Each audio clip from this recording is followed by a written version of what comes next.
Vamos a empezar a hablar sobre el paciente crítico que se encuentra en la unidad de cuidado intensivo asociado a su quemadura gran quemado. Yo trabajo en una unidad de cuidado intensivo general, una unidad pediátrica general que tiene 10 camas con expansión a 12 camas. Atendemos pacientes de todo tipo, incluidos los niños gravemente quemados, entendiéndose paciente de gran quemado por encima del 20%. Esta unidad de cuidado intensivo se encuentra en el Hospital Simón Bolívar. El Hospital Simón Bolívar es un hospital de tercer nivel público, es un hospital público localizado en la zona norte de Bogotá, que lleva más de 30 años de experiencia en el manejo del paciente quemado. Este Hospital Simón Bolívar y Bogotá se encuentra en la mitad de nuestro país y recibimos pacientes de los diferentes sitios de este país con las diferentes distancias, como pueden ver, de la zona de la Amazonía, ¿cierto? De los llanos orientales, tenemos de los Santanderes, de la límite y la frontera con Venezuela, recibimos pacientes del eje cafetero, del Chocó y de las islas de San Andrés. Cumplimos cubrimos todo el país. Estos niños tienen que atravesar las diferentes distancias, ya sea por aire o por tierra. Muchas veces son 10 horas de viaje para poder llegar al manejo de la unidad de cuidado intensivo. Esto implica que estos pacientes no llegan en las primeras horas de su quemadura, sino llegan en tiempos que pueden pasar de 10 horas o inclusive días después de ser quemados, para recibir el manejo multidisciplinario que requieren para poder salir adelante. Cuando ingresa un paciente quemado a la unidad de cuidado intensivo, sabemos que nos está tratando de un niño con un trauma mayor con ciertas características especiales. Tenemos un niño con una respuesta inflamatoria y una respuesta metabólica desbordada, un choque multifactorial y una lesión multiorgánica que hace que su riesgo de mortalidad sea extremadamente alto. Para empezar a hablar del tema, vamos a traer a colación un paciente, ¿cierto? Vamos a tratar de esclarecer un paciente de 9 años, de sexo masculino, que ingresó a la unidad de cuidado intensivo con unas quemaduras del 45% de extensión de tercer grado de profundidad por fuego. El nene necesitó transporte aéreo. Por 5 días después de su quemadura ingresa a la unidad de cuidado intensivo, ingresa con una frecuencia cardíaca de 170 por minuto, una tensión arterial de 90/50, una tensión arterial media de 65, una saturación de 85%, con una glucometría de 50 miligramos por decilitro, un peso de 30 kilogramos, una talla de 1.25 para una superficie corporal de 1, intubado con una fracción inspirada de oxígeno durante el transporte del 100%, con crépitos en ambos campos pulmonares, taquicárdico, con unos pulsos centrales filiformes, unos pulsos periféricos ausentes, una pésima perfusión distal, un abdomen normal, una orina escasa y oscura, se encontraba bajo sedación con unas pupilas normales y se encontraba con los vendajes en miembros inferiores, en manos y cubierta la cara. Se inicia la estabilización de este paciente, se pasan los accesos, se pasa su yugular interno izquierdo, un trilúmen, una línea arterial axilar derecha, y la presión venosa inicial central de inicio es de 28 milímetros de mercurio, que es bastante elevada. Se inicia manejo con cristaloides, bolo de 20 cc por kilo, y se inicia el goteo de albúmina. Se inicia ese lactato de Ringer asociado a una mezcla de destroza, teniendo en cuenta que el paciente se encuentra con una glucometría de 56. Esto en pediatría es muy importante porque los niños no tienen la misma reserva que tienen los adultos, por eso incluimos y es muy importante hacer el control de la glucometría. Se toman unos gases venosos mixtos iniciales con una acidemia importante, un pH de 7, un bicarbonato de 6, una saturación venosa mixta de oxígeno del 29% y una presión venosa de oxígeno del 35%, una caída importante del gasto cardíaco con un lactato de 8. La medición indirecta del gasto cardíaco nos dio 1.5 mililitros por minuto. Es necesario un soporte presor. A pesar de haberlo reanimado con los cristaloides, no logramos una adecuada tensión arterial, por lo que empezamos con dopamina, noradrenalina y vasopresina para lograr una tensión arterial media adecuada y así asegurar una mejor perfusión. Pero también iniciamos manejo inodilatador con milrinona y levosimendan, teniendo en cuenta que tenemos un ecocardiograma que muestra una disfunción biventricular con dilatación de las cavidades derechas e hipertensión pulmonar, con una fracción de eyección del 40% y fracción de acortamiento del 17%. Es un paciente con una disfunción miocárdica severa. La radiografía de tórax mostraba un compromiso multilobar con un aumento de la silueta cardiotorácica. Tenemos los diagnósticos siguientes: una quemadura del 45%, una extensión de tercer grado por fuego, localizada en miembros inferiores, miembros superiores, el tercio superior del tórax y la cara. Tenemos un shock hipovolémico, un shock distributivo por CIRS, un shock cardiogénico, una acidemia metabólica severa, una falla respiratoria, una neumonitis por humo, un edema pulmonar, una quemadura por vía aérea, una hipertensión pulmonar, un trastorno electrolítico, una disfunción renal y un riesgo alto de rhabdomiólisis. Este es nuestro paciente. Como pueden ver, quemaduras de tercer grado. Entonces, nuestro paciente, ¿qué tiene? Tiene un shock hipovolémico, un shock cardiogénico y un shock distributivo. Es lo que podemos decir el shock del gran quemado, ¿cierto? El shock hipovolémico, porque hay un aumento del paso del volumen intravascular al espacio intersticial, ¿cierto? Y además hay una disminución en la capacidad de drenaje linfática del espacio intersticial, haciendo que ese volumen que pasa al intersticio se vaya aumentando y sea mucho más difícil de manejar. La presión hidrostática del espacio intersticial es muy negativa, generando una fuerza de succión para ese espacio intersticial. Entonces se pasa con mayor razón el volumen intravascular al espacio intersticial, generando una pérdida de líquidos, una pérdida de proteínas muy importante en conjunto con los electrolitos. Hay una lesión del endotelio, en esa zona quemada hay una lesión del endotelio, pero no podemos olvidarnos del glicocáliz. El glicocáliz es una glicoproteína que se encuentra en la región endotelial, en la parte luminal de esa célula endotelial, que hace que es una barrera que impide el paso de líquidos y de proteínas en forma indiscriminada hacia el espacio intersticial, pero como hay una lesión de ese endotelio, hay una lesión del glicocáliz. Digamos que esto es uno de los fundamentos para poder utilizar los coloides y la albúmina en la reanimación de los pacientes, porque la albúmina es un reparador de ese glicocáliz. Si reparamos ese glicocáliz, vamos a tener que ese paciente va a necesitar menor cantidad de líquidos, vamos a tener menor extravasación de líquido al intersticio y menor cantidad de edema localizado en las zonas no quemadas, que es lo que queremos también. No queremos un síndrome compartimental abdominal, no queremos un intestino edematizado, no queremos un edema pulmonar o un síndrome compartimental de las extremidades del paciente. Y obviamente la respuesta inflamatoria asociada a esa respuesta del quemado con la liberación de histamina, prostaglandinas y tromboxanos, que hace que me aumente esa permeabilidad y aumente el paso de líquidos, llevando a un volumen sanguíneo efectivo disminuido con una disminución de ese volumen sanguíneo adecuado. Tenemos un shock cardiogénico, en niños se ve muchísimo más. Esta respuesta inflamatoria y este factor de necrosis depresor del miocardio hace que estos pacientes tengan una disfunción de la contractibilidad, como vimos en nuestro paciente, con una disminución de la fracción de eyección y dilatación de las cavidades. Además, la liberación de los mediadores es muy importante para la generación de esta alteración de la contractibilidad. Tenemos un shock distributivo porque la liberación de todas las citoquinas de la inflamación es un estado de proinflamación y esto hace que me aumente la permeabilidad y esta liberación de mediadores me altera también este endotelio, permitiendo además esta alteración a nivel vascular de los pacientes. Tenemos un compromiso respiratorio muy importante en este paciente. Tenemos una hipertensión pulmonar, tenemos una neumonitis por humo, tenemos un SRA, un edema pulmonar y un aumento de la poscarga del ventrículo derecho con falla de ese ventrículo derecho.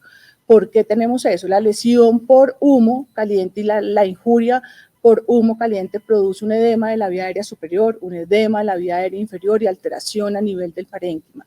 Teniendo en cuenta que la vía aérea de los niños es diferente de los adultos, esta lesión y este edema de la vía aérea produce un aumento de esa resistencia y produce además una falla respiratoria mucho más temprana que la que puede llegar a producir la de los adultos. Esta lesión por humo caliente me produce una respuesta inflamatoria que produce alteración del epitelio y del endotelio alveolar con migración de neutrófilos y produce obviamente una alteración funcional tanto en el aumento del cortocircuito con generación de hipoxemia, haciendo que este paciente genere microtrombos a nivel también de la microvasculatura. La lesión tóxica que produce, las moléculas tóxicas que produce el humo caliente me generan esos microtrombos a nivel de esa vasculatura. Y acordarse que el edema pulmonar está asociado al tiempo de exposición al humo caliente. Entre más exposición al humo caliente, mayor lesión a nivel parenquimatoso y más generación del edema pulmonar. Tenemos un compromiso renal, una disfunción renal y un trastorno electrolítico muy importante. Esta disfunción renal, el riñón es uno de los grandes sacrificados en el shock, y en este paciente, pues obviamente el paciente quemado es el más sacrificado si no se hace una reanimación adecuada. Entonces, el paciente que tiene hipovolemia tiene hipoperfusión. También la mioglobinuria hace que esa disfunción renal progrese, ¿cierto? Y la pérdida de electrolitos. Es muy importante tener en cuenta la pérdida de potasio, de fósforo, de calcio, de magnesio. Generalmente estos pacientes a través de ese intersticio también tienen una pérdida importante de electrolitos que es muy importante reponer. Y la disfunción miocárdica, obviamente el bajo gasto, también me contribuye a la presencia de la disfunción renal. La parte metabólica, obviamente el paciente quemado es el paciente que genera mayor respuesta metabólica comparado con otro tipo de patologías como el politrauma y la sepsis. Este paciente tenía hipoproteinemia, hipotiroidismo, insuficiencia adrenal funcional y gran pérdida de electrolitos. La pérdida de proteínas ya la tenemos clara, ¿cierto? Pero también hay que tener en cuenta la alteración del eje hipotálamo hipoficiario tiroideo adrenal que se presenta y es muy proporcional su alteración de acuerdo a la respuesta metabólica, que eso está asociado al porcentaje de extensión de la quemadura y obviamente la adecuada o inadecuada reanimación que tengamos con nuestro paciente. Desde el punto de vista hematológico, nuestro paciente llegó con unas lesiones purpúricas en los dedos, ¿cierto? Por ya la presencia de una coagulación intravascular diseminada, esto por la lesión del endotelio, la hipoperfusión, la hipoxia tisular, muy seguramente la acidosis y la hipotermia a la que estuvo expuesto. Esto me generó esa alteración del endotelio, me activa la cascada de la coagulación. Estos pacientes tienen una disminución de la tintrombina 3 y tienen un aumento del factor 7, lo que hace que sean propensos a generar una coagulación intravascular. Entonces, ¿qué hacemos? La parte hemodinámica, como lo han dicho durante toda la mañana, es muy importante y sobre todo en el momento de la reanimación. El volumen de líquidos. Existen diferentes fórmulas para establecer la cantidad de líquidos que le tenemos que administrar a un paciente quemado, Parkland, Galveston, Carvajal, ¿cierto? Lo más importante es que eso son una partida para saber más o menos cuántos líquidos necesita nuestro paciente, pero como también lo han dicho anteriormente, es individual y es de acuerdo a las necesidades del paciente. Nosotros tenemos que tener una valoración persistente de nuestro paciente. Hay pacientes que, por ejemplo, la exudación a través de los vendajes es alta con unas grandes pérdidas a nivel de líquidos que muchas veces no son cuantificables. No son cuantificables. Las pérdidas que tienen estos pacientes en salas de cirugía, la pérdida de sangre, la pérdida de líquido, la exposición completa del paciente a unas temperaturas inadecuadas, hace que sus necesidades de líquidos cambien. Importantísimo tener, porque nuestro objetivo es perfundir, el objetivo de nosotros es perfundir, ¿cierto? Y tener en cuenta la contractibilidad. O sea, nosotros sí idealmente deberíamos hacer un ecocardiograma, no siempre se puede por los vendajes, pero se debe hacer un ecocardiograma. Nosotros tenemos forma de medir el gasto cardíaco en forma indirecta y si necesita ayuda ese corazón necesitamos con el uso de hemodilatadores y lo mismo mantener una tensión arterial media para mantener una poscarga y una perfusión adecuada a nivel tisular. La idea es lograr que todo el organismo esté bien perfundido. Desde el punto de vista respiratorio, la ventilación, o sea, son pacientes que si tienen es un gran quemado, que se encuentra en shock, que tiene quemadura de la vía aérea, es un paciente, y si es pediátrico, es un paciente que necesita soporte ventilatorio. Ese soporte ventilatorio para lograr una adecuada oxigenación y estar pendiente de la presión pulmonar, porque son pacientes que pueden tener hipertensión pulmonar, lo que nos hace difícil la parte hemodinámica con el ventrículo derecho y la oxigenación. Y estar pendiente del edema pulmonar. El edema pulmonar puede ser generado por la misma lesión de la vía aérea por el humo caliente, pero también puede ser por el exceso de los cristaloides. Por eso es muy importante dentro del manejo de los líquidos colocar la albúmina y estar pensando siempre en el componente de la glucometría en los pacientes, porque nuestro objetivo es perfundir y vamos con el segundo, que es oxigenar. Desde el punto de vista renal, evidentemente tenemos que preservar esa función renal. La idea es que ese riñón no se cierre, la idea es mantener el riñón abierto para evitar una terapia de reemplazo renal que lo que haría sería aumentar la morbilidad y la mortalidad para ese paciente quemado. Entonces, el manejo de los líquidos, como ya lo hemos establecido, muchas veces necesita refuerzo diurético para poder mantener un gasto urinario que nos dé absolutamente tranquilidad y reponer totalmente los electrolitos. Son pacientes que necesitan goteos adicionales de potasio, de calcio, de magnesio, de fósforo, porque pierden gran cantidad y preservar siempre la función renal. Eso es nuestro objetivo. Nosotros no podemos trabajar aislados de cirugía plástica. Es imposible trabajar cuando tenemos un niño en la unidad de cuidado intensivo quemado. No podemos trabajar aislados, tenemos que trabajar con ellos porque nuestro objetivo en ese momento en la parte de reanimación y estabilización, y no solamente en eso, sino durante toda su estancia en la unidad de cuidado intensivo, es lograr tener un niño que vaya a ser funcional, con las mínimas secuelas, tener una disminución de la respuesta inflamatoria, que eso me lo da la retirada de las escaras, ¿cierto? Entonces, el paciente necesita escarectomía, dermoabrasiones y además hacer el cubrimiento temprano del área quemada. Es muy importante porque ese cubrimiento del área quemada me va a evitar que ese paciente pierda tantos líquidos, que necesite tanto aporte de líquidos, que disminuya la pérdida de proteínas, que disminuya la pérdida de electrolitos, y además también me sirve como barrera porque me va a disminuir el proceso infeccioso o el riesgo de infección que tiene el paciente quemado. Muchas veces esos pacientes no se pueden llevar a salas de cirugía por su gran estado de inestabilidad, se dejan en la unidad de cuidado intensivo y todo el grupo quirúrgico llega a la unidad de cuidado intensivo para hacer los procedimientos que sean necesarios en forma prudente, ¿cierto? Y de a pocas cantidades, o sea, porcentaje de quemadura en forma lenta. La parte metabólica, es imposible no hablar de la parte metabólica. Nosotros necesitamos un paciente con recuperación, necesitamos un paciente que tenga absolutamente su parte nutricional estable, poder bloquear el catabolismo, ¿cierto? Y tener un paciente con una nutrición adecuada. Nosotros utilizamos nutrición mixta, idealmente apenas se termina la estabilización, eso puede ser 24 horas después, va inicio de vía enteral.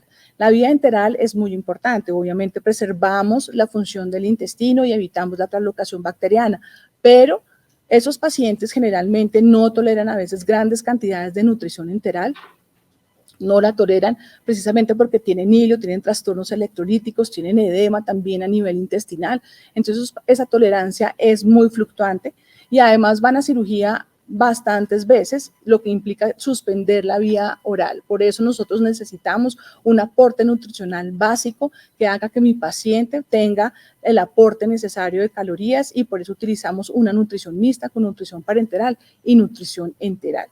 Tenemos que estar pendiente del eje hipotálamo hipoficiario. Muchas de esos pacientes tienen hipotiroidismo funcional que necesitan reposición de levotiroxina o inclusive hacen insuficiencia adrenal funcional y necesitan soporte con hidrocortisona. Los niños son mucho más propensos a hacer este tipo de alteraciones.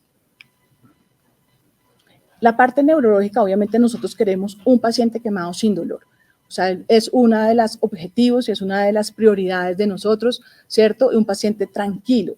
Durante los procedimientos y cuando el paciente tiene un compromiso severo, generalmente está sedado y relajado si el paciente está ventilado, ¿cierto? Con opioides, no a dosis altas para evitar el delirio posterior, ¿cierto? Y la alteración en la parte muscular.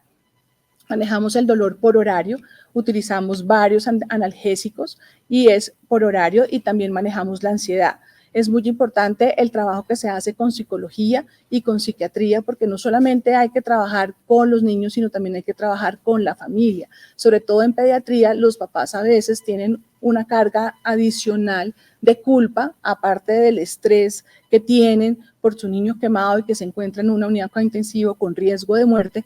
También tienen una culpa que traen consigo porque generalmente son accidentes en casa, lo que genera que el niño se encuentre en la unidad de cuidado intensivo. Es el manejo fundamental de psicología que trabaja con los niños y con los papás para poder lograr tener un niño tranquilo durante toda su estancia, porque son niños de estancia prolongada.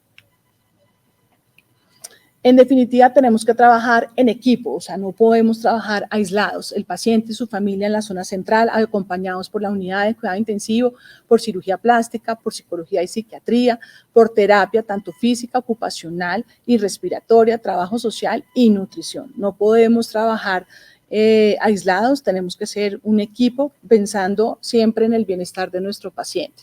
Si volvemos a nuestro pacientico que empezamos a presentar, pues obviamente a ese paciente se le hicieron escarectomías, se le hicieron cuadrículas, fasciotomías, se le hizo cubrimiento con piel de banco, cubrimiento con membrana, y finalmente terminó con injertos autólogos de cuero cabelludo, logrando una mejoría completa de su estado. Se pudo extubar sin presores, con injertos, con una dieta adecuada, con un buen aporte calórico, con su terapia física, terapia ocupacional, sus férulas, que es muy importante desde el punto de vista funcional, es muy importante trabajar desde el momento agudo para lograr que esas articulaciones y esas extremidades sean funcionales, y el manejo de psiquiatría.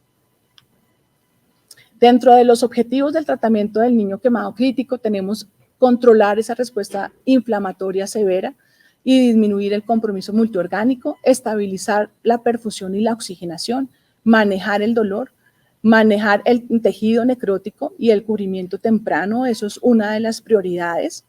Una nutrición y una terapia física y psicológica importante, y el trabajo en equipo, que debe ser absolutamente en llave. Muchísimas gracias.